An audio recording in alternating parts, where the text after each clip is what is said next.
Wednesday, hanging out with you. Tone to Shields, Rob Ellis. All right, Tone. So we are still awaiting word of who the Eagles will play in Brazil. We don't know yet. We know their home games are the Cowboys, Giants, Washington, Cleveland, Pittsburgh, Atlanta, Jacksonville, Carolina, and Green Bay. You could take Jacksonville and Carolina out, so it could be any of the others. There's a lot of thought that it won't be a divisional matchup, but that's not 100%. So it could be any of those three: Cleveland, potentially Pittsburgh, Atlanta, or Green Bay. So they're the home games, and again, we just don't know right now. Road games: Dallas, New York, Washington, Tampa, LA Rams again, Baltimore, Cincinnati, New Orleans. Okay, that's we know who the Eagles play. We don't yet have the schedule out. That comes out obviously after the Super Bowl concludes. All right. So I got 10 questions I want to hit you with. And keep in mind, Eagles finished 11-6. They started off 10-1. So obviously it was a mess at the end, including the playoff loss to Tampa, which they were just non-existent. First question I have for you and for the chat: can Nick Sirianni, in your estimation, in your eyes, turn things around? Yes or no? Let me say that will instead of can. Will he turn it around? You know, it's such a loaded question because it begs the question: how much control of the situation does he truly have? Good point. Right? Good point. We all know how the season ended, and we all know how there's been a separation of powers. You bring in Kellen Moore to fix your stale offense that was orchestrated and created by Nick Sirianni. You bring in Vic Fangio to try to add some discipline and structure to your defense. Obviously, they have personnel issues on the defensive side. They have depth issues on the offensive side. When I mix all of that into a blender and you end the season 1-7, is everything trending in the right direction? Maybe not. Is there optimism? Sure, because you bring in some legit offensive and defensive minds, especially at position coaches like Doug Nussmeier at quarterback coach and Clint Hurt at D-line and so on and so forth. And then also a lot of it hinges on the quarterback position.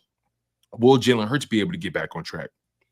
Which we're going to get to, yeah. Yep. Right. You know, I say all that to say I would like to believe that Nick Sirianni and the Philadelphia Eagles can turn things around in the 2024 NFL season. I would like to believe that. And I am a supporter of the team, so I want that to be the case. Nick Sirianni, he makes me nervous at times, but because he's not going to be in control of his offense in the length that he was before, it does provide some optimism. But again, there's still so many unknowns surrounding this team. But I'm gonna err on the side of optimism because I'm a supporter of this team. All right, here's where I'm at with this. I have to believe that what we saw the first 2.5 years is still there somewhere. And how do you take a team that won 4 games the year before, get them to 9 games, get them to the playoffs, and then the next year take them to 14 regular season wins and get them to within 3 points of the Super Bowl, then start them off 10-1? Like, how do you do that if you're a bad coach? How do you do that if the message is, if guys have turned you off? Mm-hmm. This is to me, like, this is the age-old debate here. Why was that so successful, and why was it so hideously unsuccessful to close out the season? And I think it's a really hard thing to pin down. Is it as simple as Super Bowl hangover? Guys just were getting away with things early last year that eventually bit them in the rear end because they weren't working as hard on details as they should have been. Maybe. Yeah. Also, is it as simple as Shane Steichen left and that offense suffered? Right. But then that also doesn't answer for the defensive side. So things really imploded on itself in that final stretch of the season to the point where you're going to need more than 10 fingers to point them all at at the issues. Yeah. And I think the other part is maybe you had to phase out the 2 coordinators, and you're going to have to phase out some personnel here who weren't good enough and didn't buy in. And if you're able to do that successfully, and Sirianni's able to adapt to the slight change in his role, then yeah, I think they will. Here's why I think they will, Tone. Like I said, I think there is still something there with Sirianni. I also think that you have too many good players. for them to be what they were. I mean, I just think Jalen Hurts is too good. AJ, Devontae, the line. I think Hassan Reddick's way better than what he showed last year. Josh Sweat is way better. Carter's way better. There's too much talent there for the D-line underperformed, flat out. They underperformed. Yeah, like if I felt like there wasn't talent there, then it might be different. So I'm going to say yes. I'm going to say yes. I think the Eagles get back to being a team that are in contention to get out of the NFC. It's not going to be easy. San Francisco's really good. The Lions are really good. But I think they will get back. I do. Yeah, and again, I want to make sure, my position is clear, because I support this team, I have to be optimistic about them turning things around. Yeah. But I also, acknowledge the uphill battle that they face this offseason. They have no wide receiver depth. They have no running back depth. You can make an argument they have no running back. Who's going to be the backup quarterback to Jalen Hurts? We don't know what that's going to be, but that's a minuscule issue, really. The tight end depth, where is that? Can Dallas Goedert stay healthy? That's another question. Will Kelsey come back? As much as we think he will come back, that's still up in the air. Lane Johnson, can he continue to stay on the healthy side? He battled a couple things, last season. Can Cam Jurgens elevate his game? Can they replenish the depth behind that offensive line? Are they going to be able to re-sign Driscoll and Sewell-Petta? What's their cap situation? What are they going to do about the bad contracts at corner? What's going to be their game plan for the draft? They have no room for error. Yeah. And typically when you go into an offseason, you want to have some wiggle room. Mm-hmm. They have absolutely no room for error. And, I understand people say, well, Harry Roseman, he's done it before. He can do it again. He can work magic. Look, man, he does have a track record of repairing issues, but he also has a track record of getting himself too deep into issues. Mm-hmm.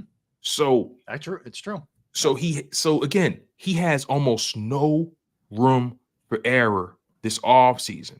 And although I'm optimistic about the team, I acknowledge that this is not going to be an easy fix, and it might not all be fixed in a single offseason.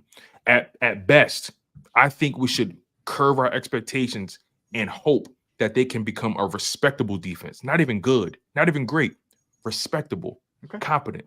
Can they go from being dead last to 15th in the league? I don't see why you can't do that. I mean, honestly, I expect a big jump from Jalen Carter. I still think Reddick and Sweat are going to be here. I know some people we've talked to who cover the team don't think at least one of them is going to be gone, but I think both of those guys are back. Jordan Davis is a big piece of this, and I don't know. I can't. That's one thing I can't predict. I don't know what Jordan Davis is. That's up to Jordan Davis. Absolutely. And I don't know what we got to find out. We're going to really find out this year, like what that dude's made of. If not, I'll tell you, Tone, they're going to turn on him big time. If we see the same kind of, fade out that we saw last year, this guy they traded up to get in the first round, people are going to be highly pissed off. He's sort of still on the honeymoon phase a little bit because there were so many other things that went wrong. Mm-hmm. Jordan Davis is going to get buried if he doesn't have a big year this year. I'm telling you. Hey, listen, right you bring up a hell of a good point, because when we look at him, right, I was talking about this with with Sills. In a 34 game sample size, he's missed games in the rookie year. Yep. He was almost a non-factor as well. And then this year, he only gave you really 8 solid starts. Yeah. So out of 34 games, he's really shown you his best 8 of those games. Is that a first round worthy pick? No. Is that a top 15 pick? That's No. like a 4th round worthy productivity level. Hey man, you said it, not me. So I look at it like this. Like I said, there's so many unknowns. It's going to be a very eventful offseason for the Philadelphia Eagles. And again, they have almost no room for error. Almost none. Tell you the other one too, Tone. Nolan Smith better show up. It's another first round pick. He better show up again. He's lucky that there was a lot of other stuff that went on, because the spotlight's going to be firmly on him too. Yeah, because as of right now, when it comes to the Georgia experiment, you can make an argument the Eagles are what? 1 for 5? Yeah. They drafted Jalen Carter, Jordan Carter's Davis, Nakobe Dean, Nolan Smith, Kelee Ringo. So I'm going to put Ringo like Ringo's TBD. in a holding pattern. Yeah. Right. He's TBD. But you can definitely 1 out of 4 ain't good. So far, Nolan Smith, not good. Jordan Davis, not good. Nakobe Dean, not good. And banged up too on a couple of those guys. Yeah. Careful what you wish for. When we were all on board with it, all of us. So, right. It's one of those things where you look at these guys and it's so frustrating for Jordan. When you look at Jordan Davis, you say it's not talent. He clearly can play, but dog, get your conditioning together. You control that. You can't. Joel Embiid can't control that his knee just went. Jordan Davis, you control your shape that you're in. Frankly, it pisses me off, man. Right, and then Nakobe Dean, we say to ourselves, okay, we haven't really seen him flash on the field at all. But then on top of that, we haven't had enough sample size to really gauge him because he was on IR 2 times in 1 season. Yeah. So again, this Georgia experiment so far is not a passing grade. Yeah, right. Jalen Carter, he hit the rookie wall last year, but again, I expect big things from him. I'm betting on his talent base. But overall, this Georgia experiment has not received the passing grade. And I don't care how people want to spin it. The fact of the matter is, only one of your Georgia products so far looks like he has a promising future. Keely Ringo, TBD. I think this is part of the problem too. We're mad at rookies for being rookies. Well, Jordan Davis isn't a rookie. Last I checked. That's why I'm giving Jalen Carter, even though he didn't play at the dominant level that he played early, I'll give him he gets a pass.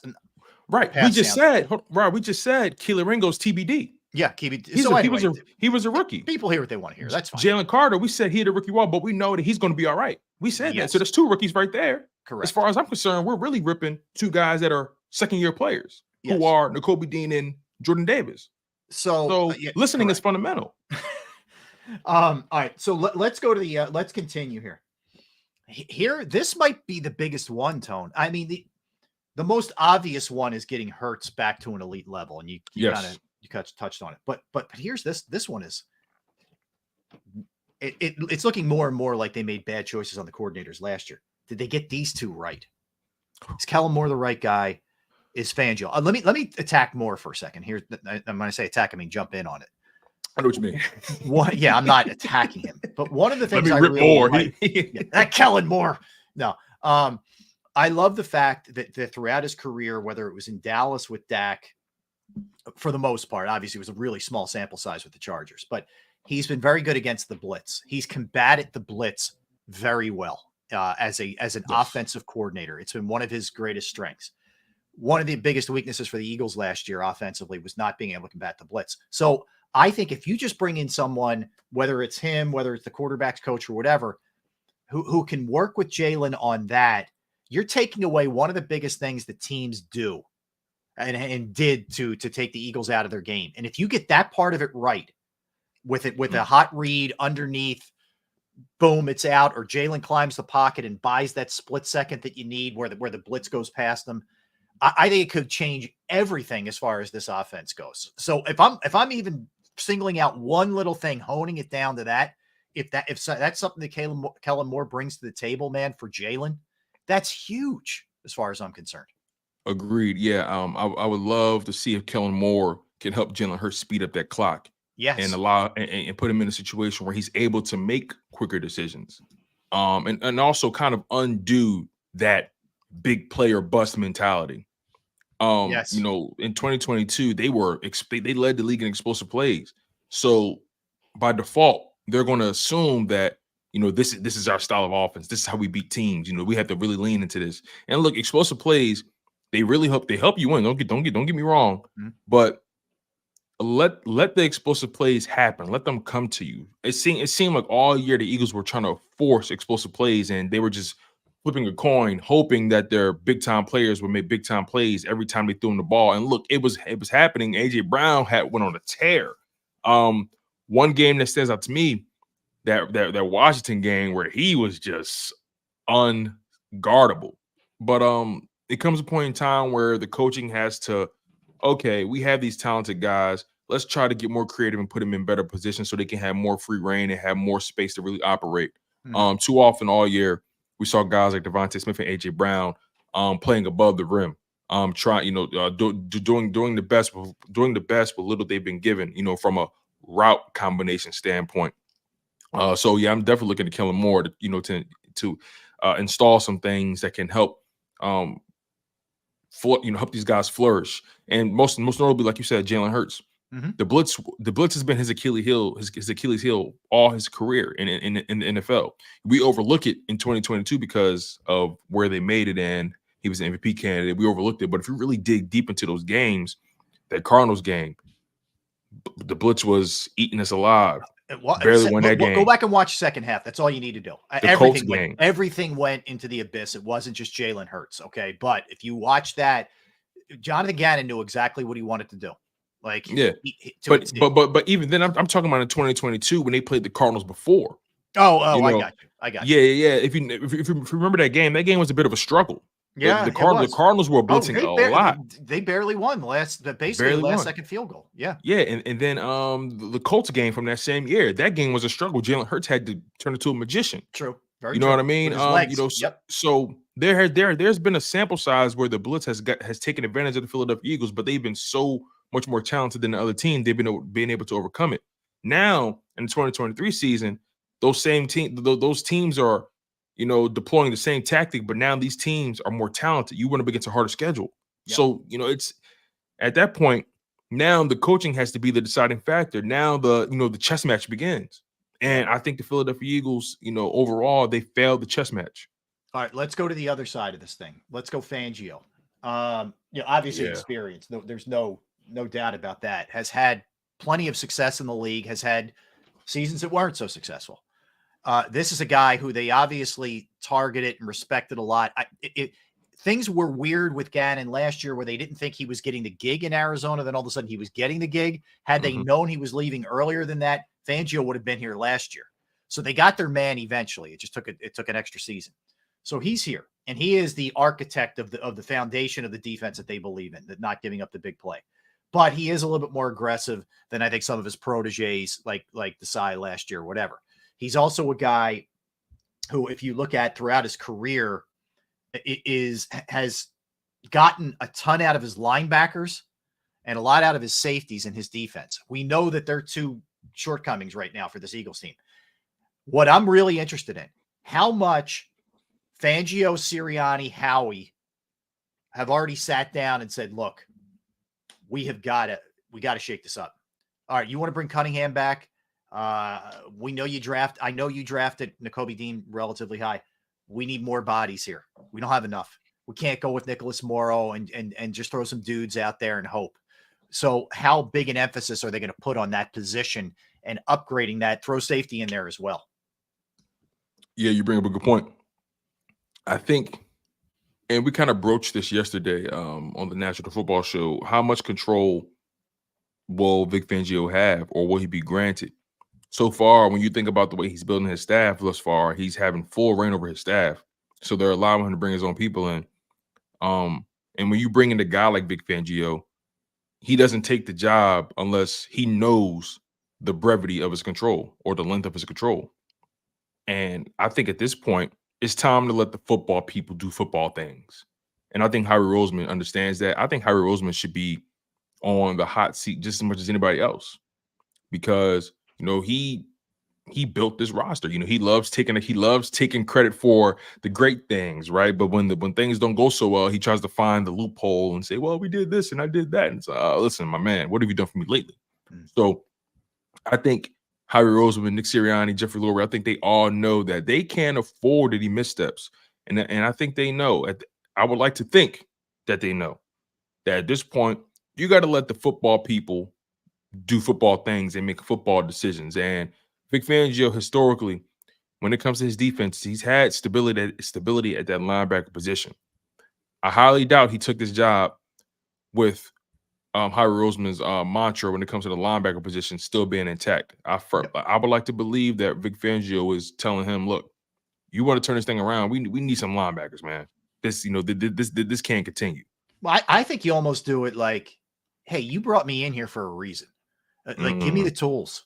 I could sit there and try and make chicken salad out of chicken bleep, but you got to give me something here. And what I have traditionally done, go look at what my linebackers and safeties have done here. We don't have it right now. No disrespect, but we have to step this thing up. And I think if you don't have respect for a guy who's been around that long and is going to, and I believe Fangio will be that blunt with them, then why did you hire him? You should just brought in a puppet here who you can just walk all over. So, make that part of your thought process of why you did this. Absolutely. And look, to your point, they tried it. They tried to bring in some puppets, and look what happened. They cut their strings.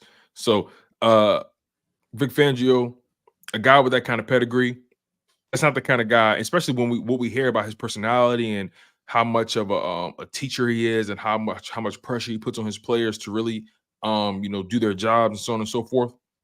It's not the kind of guy you want to waste his time. I agree. I don't get that feeling. You don't want to waste Vic Fangio's time. Let me jump in here. So Chris D lives in Portugal. Okay. Oh yeah, that's right. So Chris, we need the Eagles are going to be playing in Brazil, and I know Brazil isn't in Portugal, but they speak Portuguese. So give us some football terms, Chris. If you're up to speed with the language, he lives in Lisbon. You want to throw some our way? Give us some football terms that we can use in Portuguese. See, Tone, we'll make people think we're smart. We'll tell people that we see on the street that we know how to speak Portuguese. Yeah, Chris. Also, give us a temperature check out there. What's the feeling right now, knowing that a football game is coming to that area? And will you go? Because it's probably not and will you go? Flight or whatever, train. I don't know how far it is. Yeah, I don't know how it works either, but so yeah. All right. So there's that. Now here's the other thing that I think is going to be also critical, Tone. Returnees. Okay. So what I mean by that, Kelsey, Cox, Swift, yes, Hassan Reddick, Josh Sweat, among others. Will these guys be back? And will they be big contributors next year? All right, let's go one by one, right? Let's start from the top. Who was the first person you said? Oh, here we go. So Chris is, hold on. Okay. Portuguese is super, super hard to learn. I take lessons every day for 4 hours. Whoa. Okay. All right. Whatever you can give us, Chris. I don't want to stress you too much. I don't want to. Last thing I want to do is add another hour on to that 4 hour. Oh, okay. So so this is how bad I am at geography. Oh, right. See, yeah, I know. I feel far, like an idiot far now. away. Okay, I got you. I feel like an idiot now. No, I asked that too. So that's on me. Anyway. Oh my God. Geography clearly wasn't my strong suit, you guys. Clearly. Same here. That's why we're doing this. It's exactly why we're doing this. All right. Let's start with, we've already kind of discussed Kelsey. We don't need to do that again. I don't understand. Most people chalk up Fletcher Cox as being gone, and I don't quite understand that. Like, the guy had a really good year for them. I don't think it's talent, though. I think it's money related. It's money. Yeah. I mean, I'll say this too, Tone. Like, if Fletcher Cox walks, you better be damn sure that Jordan Davis is ready to play 17 games. Well, the reason he's still here is because they weren't damn sure that Jordan Davis was able to, step up. That's the main reason. Best believe teams are always about getting younger and cutting costs. Yeah. Get younger, cut costs, pay someone that's younger, less experienced to do the job. That's the base in the business, cost and benefit. And the fact that Fletcher Cox is still here, and this is no indictment on him because he's doing his job at a high level. The fact that he's still here is a clear indicator that Jordan Davis is not where they want him to be. Yeah. Simple as that. Jalen Carter just got here, so I can't even blame him. He was the Javon Hargrave replacement. You follow me? But when it comes to Jordan Davis, the reason Fletcher Cox is still here is because Jordan Davis is clearly not shown that he's willing to take up the mantle full time. But Fletcher Cox, from a financial standpoint, I'll put you this way. Yeah. My perfect scenario was, and this is what I actually thought it was going to be. My perfect scenario is Jalen Carter and Jordan Davis are your starters. Fletcher Cox is your swing DT. You know what I mean? That's my perfect scenario, because to have Fletcher Cox as your swing DT, man, you can do a lot worse. Right. So, for me, I put it this way: I would love to have Fletcher Cox back here, as my rotational DT. I need Jordan Davis and Jalen Carter to be the starters. The only way Fletcher Cox comes back is if the number makes sense. Mm-hmm. It has to make sense. When they brought him back in 2022, they brought him back on a $14 million 1-year deal that was fully guaranteed. Put $14 million right in his pocket. The 2023 season, $10 million fully guaranteed. Put that right in his pocket. He's still playing at a pretty pretty high level. Let me ask you this real quick. Would you consider Fletcher Cox to be a top 10 DT, top 15 DT? Where would you put him at right now? Now, I definitely I think he's still top 15. I do. I definitely think he's still 15. And to have a guy like that as your swing DT can get you can take you really far. So the number has to make sense for me. If he's asking for 14 million, 12 million, if he asks for 10, I can't do that. I can't do it. Yeah. Yeah. I mean, the tough thing is he still is a guy who you don't have to take off the field. You could play the run, he could play the pass. I like Milton Williams. I love Milton Williams. I'm a big Milton Williams fan. You know, so it's another guy we didn't talk about. You know, I think he's in a contract year. Best believe Milton Williams is going to turn up this year. And on top of that, you know, if he turns up to the level that I think he will, he won't be here because Milton Williams has confidence in himself and he's going to want to be a starter at some point. And I'm willing to argue that in that second half of that season where he clearly was outplaying Jordan Davis. Yeah. I wouldn't be surprised if Milton Williams was saying to himself, I'm better than this dude. Why am I not getting more snaps? I'm winning my matchups more than him. Like, what's going on? He was the only DT outside of Fletcher Cox that really showed up in that playoff game. So a guy like Milton Williams, a guy who was a 4th round pick, he believes in himself and he knows he's been getting better and better every year. And every time Milton Williams is on the field, I see him impacting the game. You know, he's in a contract year. He's going to want to, you know, leverage that and get as much money as possible. And I don't know if the Philadelphia Eagles are going to see him as a long-term guy. And again, he sees himself, I'm pretty sure he sees himself as being more than just a rotational DT. Let me throw another one at you, and I want to stay on the defensive side for a minute. The question is, will they cut Bradbury? Now, the obvious first answer is yes, they should. We all agree. We all know what we saw last year. It's a big financial hit if they do. Now, they can spread it out a little bit differently if they do it before March 1st. But here, more than even anything else to me, Tone, it's symbolic if you cut him that we're not tolerating what went on last year. If guys aren't good enough, they're gone. If guys aren't, and I'm not saying James Bradbury's as good a guy as you'll meet. This is not a reflection of him as a locker room guy. He's as accountable as they get. But on the other hand, if guys aren't accountable, aren't putting in the work, aren't doing what they need to do, we're changing things. We're not just going to go, you know, hey, it's going to cost us a lot of money, so we're going to stick him out there. It'll be symbolic to me if Bradbury's bounced. Agreed. I think that angle you just took goes a long way with me because you're right.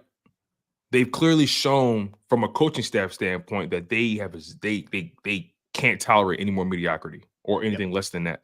You fired your OC, you fired your DC, you fired your quarterbacks coach, you fired everybody damn near. So that approach shouldn't end there.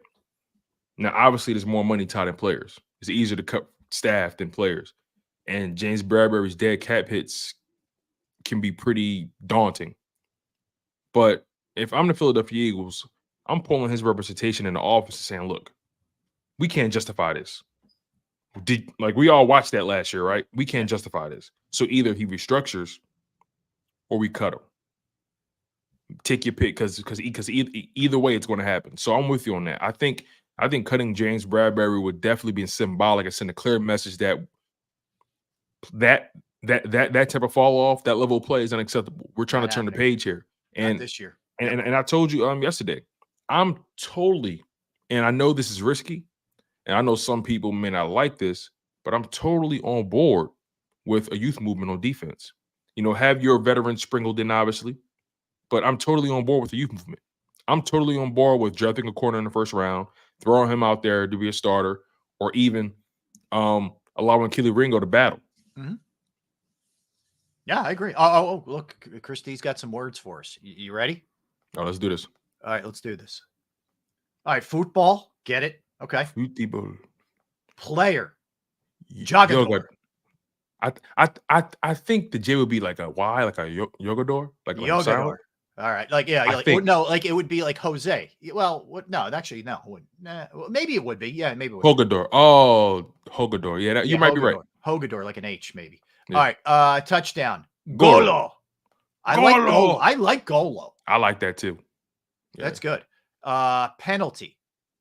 Penalizado.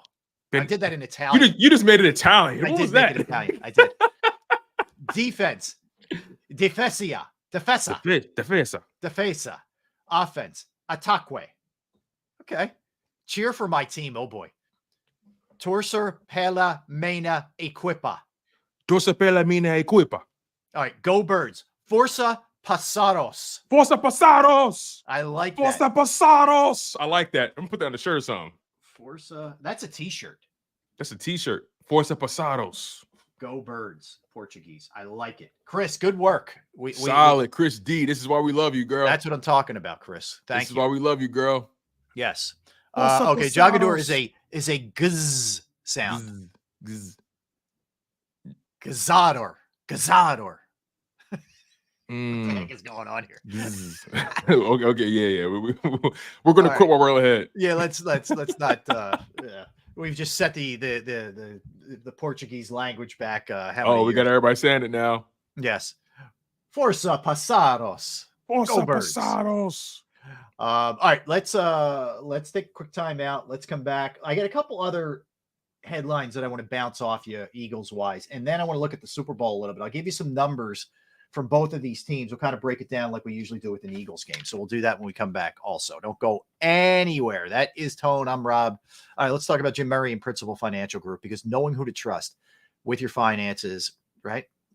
Priority number one, you work too hard, right? Not take care of yourself and your family. I was right there for a long time. I couldn't find the right person. I finally did, thankfully, and it's Jim Murray and Principal Financial Group. Whether it's retirement planning, 401k review, insurance review, or you have a small business and you need help with your employee benefits, that's another resource that Jim can help you with. I personally have entrusted my IRA, my 401k rollover with Jim, and I couldn't be any happier. You will be too. Give him a call, 610-996-4751, 610-996-4751. You can also email him, Murray, MURRAY.Jim@principal.com. That's Murray.Jim@principal.com.